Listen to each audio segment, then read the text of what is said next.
دفاعی پوزیشن میں ہر جگہ آ جاتے ہیں کہ اچھا اس کا مطلب یہ ہے کہ اسلام کے اندر جو رقیت ہے یہ صاحب اعتراض کر رہے ہیں، یہ ہمارے مذہب کے نہیں ہے تو اس کا مطلب اسلام پر یہ اعتراض کرتا ہے، ہم دفاعی پوزیشن میں آ جاتے ہیں۔ ہمیں دفاعی پوزیشن میں ہرگز نہیں آنا ہے بھائی، یہ تو تکوینی امور میں سے پہلے بھی یہ نظام چل رہا تھا، اسلام نے تو اس کو ہلکا کیا، اسلام نے تو کئی اصلاحات کیے غلامیت کے اندر کہ بھائی غلام اگر کوئی آدمی آتا ہے تو جینے کے حقوق سارے ملیں گے اس کو، جیسے کھانا پینا کپڑا وغیرہ سب کچھ ملے گا۔ اگر وہ آزادی کا طلبگار ہے، اگر وہ مکاتب بننا چاہتا ہے تب بھی جو مالک ہے وہ اس کو مکاتب بنا سکتا ہے۔ اگر وہ باندی ہے، اس سے اگر اولاد پیدا ہو جائے تو ام الولد بن جائے گی، پھر اس کے بعد نکاح کرنا دوسرے کے لیے جائز نہیں ہوتا ہے، پھر وہ آزاد مالک کے معاملے کے بعد آزاد ہو جاتی ہے۔ لیکن دوسری طرف حراست دیکھ لیجئے، حراست اور رقیت دونوں میں آپ دیکھیں گے قدر مشترک کیا ہے؟ آزادی کو سلب کرنا، دونوں چیزوں کے اندر۔ لیکن غلامیت کے اندر اگر دیکھیں گے، حالانکہ اسلام اس کی وکالت نہیں کر رہا ہے بلکہ دنیا کا نظام بھی دیکھیے، اس کو دنیا کے نظام کے طور پر دیکھیے کہ ابھی حراست ہے دنیا کا نظام، رقیت نہیں ہے۔ یونائٹڈ اسٹیٹس، یونائٹڈ نیشنز، اقوام متحدہ نے اس کو ختم کر دیا، ٹھیک ہے، تکوینی امور میں سے تھا، اس لیے مسلم کنٹریز جتنے ہیں، مسلم ممالک کسی نے اعتراض نہیں کیا، کیوں؟ اس لیے کہ شرعی امور میں سے نہیں تھا۔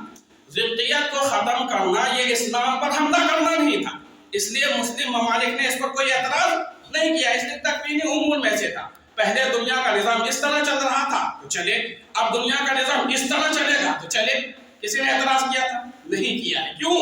اس لیے کہ تکوینی امور میں سے دنیا جس طریقے سے اچھی طرح چلے گی اسی نظام کو فروغ دیا جائے، تو اس طریقے سے ہوا۔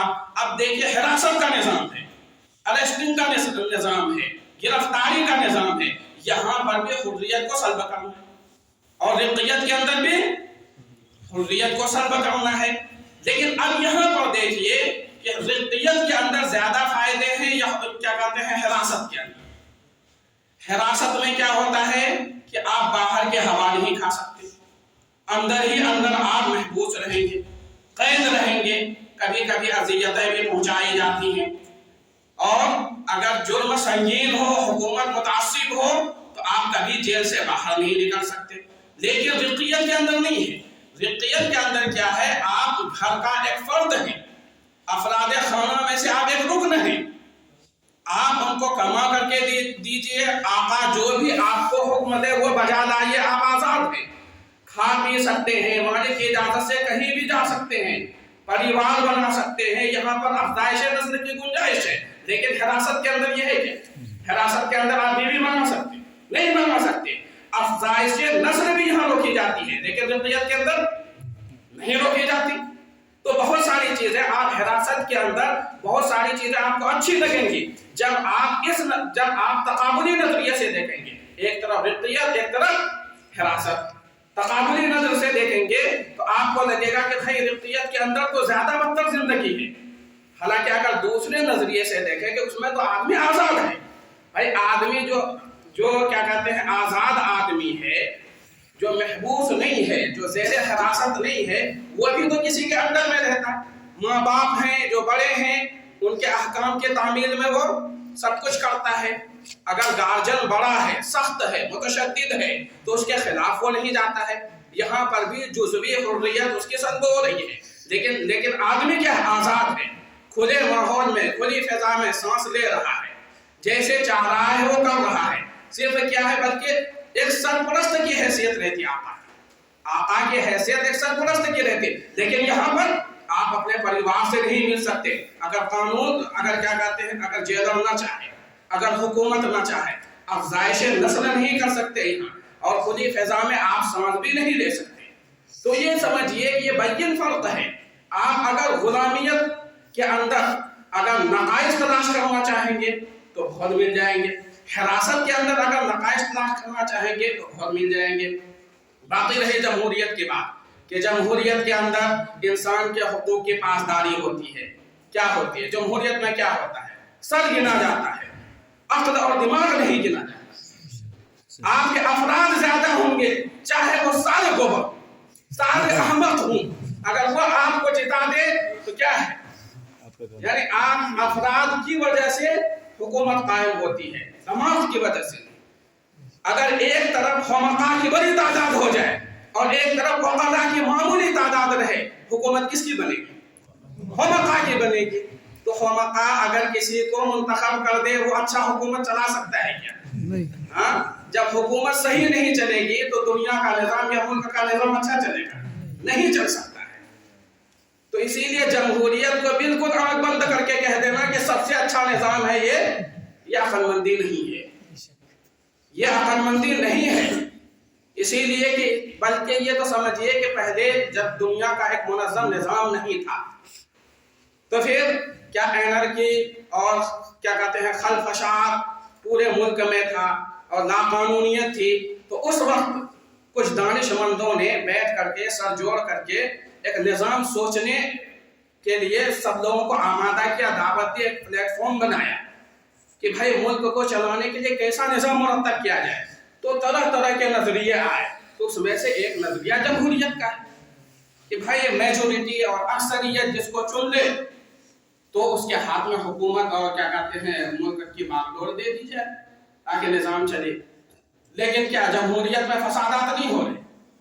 آپ تاریخ اٹھا کر کے دیکھ لیجیے کہ اسلامی قوانین جہاں پر بھی نافذ ہیں وہاں جرائم کی شرح بہت کم ہے۔ اس لیے کہ کہیں پر بھی اگر دستور بنایا جاتا ہے یا قوانین بنائے جاتے ہیں یا آئین تشکیل دیا جاتا ہے تو کیوں؟ جرائم کو روکنے کے لیے، ایک منضبط زندگی کا نظام چلانے کے لیے۔ یہی تو مقصد ہوتا ہے۔ دستور کیوں بنایا جاتا ہے؟ تاکہ لوگوں کا ایک نظام منضبط ہو جائے، جرائم کی روک تھام ہو، اس کا انسداد ہو، تو اس لیے قوانین اور آئین بنائے جاتے ہیں۔ لیکن اگر جیسے لبرلزم یعنی آزاد خیال لوگوں کا نظریہ ہے کہ بھائی قید میں بھی نہ ڈالا جائے، اس کو غلام بھی نہ بنایا جائے، تو بتائیے کہ دنیا کا نظام چلے گا؟ نہیں چلے گا۔ جرائم پیشہ لوگ جرائم کرتے رہیں گے۔ اگر کوئی آوارہ گرد فرنیچر ہے جس کے پاس رہنے کے لیے گھر نہیں ہے، کھانے کے لیے پلیٹ اور دسترخوان نہیں ہے، وہ تو جرم کرے گا، بڑا سا بڑا جرم کرے گا کہ یہاں سے جاؤں گا وہاں پر عالیشان بندہ مل جائے گا، ٹی وی مل جائے گی اور ٹی وی اور VCR رہے گا، LED بھی اب لگ جائے گا، وہ تو اور جرم، اس سے تو اور جرم کو شہ ملے گا، جرم اس سے فروغ پائے گا۔ نہیں، اس لیے کہ منظم زندگی کے لیے کچھ ریسٹرکشنز، کچھ تحدیدات ہوتی ہیں، کچھ حد بندیاں اور بندشیں ہوتی ہیں، ان کے بغیر منضبط نظام نہیں چل سکتا۔ تو اسی لیے منضبط نظام کے لیے کچھ نہ کچھ رولز چاہیے۔ باقی رہے رقیت اور غلامیت کی بات، تو یہ تکوینی امور میں سے ہے۔ جب تک یہ لوگوں کے لیے بہتر تھا تب تک اس کا نظام چلتا رہا، اور جب لوگوں نے فیصلہ کر لیا، اقوام نے فیصلہ کر لیا کہ اس کو ہٹا دیا جانا چاہیے، ہٹا دیا گیا۔ لیکن یہ کوئی نہ سوچے کہ اسلام نے اس کی شروعات کی ہے، اسلام نے اس کو رواج دیا اور فروغ دیا، ایسا نہیں ہے۔ بھائی اگر کوئی اسلام پر اعتراض کرے کہ بھائی آپ رقیت کے قائل ہیں، غلامیت کے، تو ہم کہیں گے صرف ہم یہ قائل نہیں، ہم تھے پہلے جیسے دیگر مذاہب تھے۔ اب اگر دیگر مذاہب والے جو کہیں گے وہی ہمارا جواب ہو۔ بھائی ان سے یہی اعتراض کر کے آپ دیکھیں، عیسائی سے کر کے دیکھیں، یہودیوں سے کر کے دیکھیں، مجوسیوں سے کر کے دیکھیں، وہ جو جواب دیں گے آپ کو کہ رقیت کو آپ نے کیوں ختم کیا، بھائی اس وجہ سے ختم کیا، ہم نے بھی اسی وجہ سے ختم کیا، تکوینی امور میں سے۔ چلیے خلاصہ یہ رہا کہ ماشاءاللہ بہت اچھا پروگرام رہا، لیکن دیکھیے یہ تربیتی پروگرام ہے، یہ مشقی پروگرام ہے، اس میں اپنی صلاحیت کو آپ کو اور زیادہ نکھارنا ہے۔ اس لیے یہ حقیقی پروگرام نہیں ہے، یہ صرف آپ کو تیار کرنے کے لیے ایک تربیتی پروگرام کا انعقاد ہوتا ہے۔ اس میں آپ اپنی صلاحیت کو بنائیے۔ دو چیزیں ہیں، ایک صلاحیت بنانا اور دوسرا اس صلاحیت کا مظاہرہ کرنا، دو چیزیں ہیں۔ اگر آپ کے اندر، آپ کے پاس ظرف ہے، وہ ظرف خالی ہے، تو پھر آپ مظاہرہ بھی نہیں کر سکتے، لوگوں کو متاثر نہیں کر سکتے، اپنی بات منوا نہیں سکتے، اور اپنے موقف کے لیے آپ لوگوں کو قائل بھی نہیں کر سکتے۔ اس لیے سب سے اولین چیز کیا ہے؟ صلاحیت پیدا کرنا۔ حضرت عبداللہ ابن المبارک رحمۃ اللہ علیہ، ان کا مشہور قول ہے، حضرت مفتی سعید صاحب پالنپوری رحمۃ اللہ علیہ ہمیشہ افتتاحی تقریر میں جب آغاز تعلیم